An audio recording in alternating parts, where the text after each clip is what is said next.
kritike. 4 muaj burgim për kërcënim ndaj kryetarit të organizatës së veteranëve të luftës së UÇK-s, Hysni Gucati. Ky është vendimi që ka marrë gjykata themelore në Drenas ndaj Eçrem Abdullaut nga Rahoveci, i cili u shpall fajtor për veprën penale kanosje.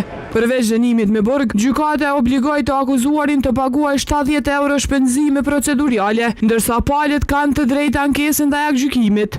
Hysni Gucati e ka mirëpritur vendimin e gjykatës, duke u shprehur se dënimi është i merituar dhe se Eçrem Abdullahu ka marrë atë që sipas tij e ka merituar. Për mua unë pajtoj, thashë në fillim, pajtoj me gjyqtarin që dha 4 muaj burg efektiv ti zotnis, edhe inshallah të tjerë edhe nuk fyn më njerëzit apo qytetarët nuk fyn. Ai ka marrë atë që ka meriton, ndoshta është dosh më shumë, po unë pajtoj me gjyqtarin atë që ka bërë sot gjykata ndërmjetësore, pajtoj çdo sen.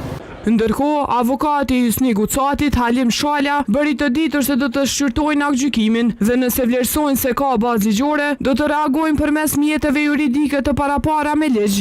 Mirë po se gjykata dha verdiktin e vet, cilin e presim edhe në formë të shkruar dhe ne do të përgjigjemi në kuadër të ligjit me mjetet tona juridike në raport me drejtën pasurore juridike sa i përket dëmit që i ka shkaktuar zotit Gucati dhe familjes tij.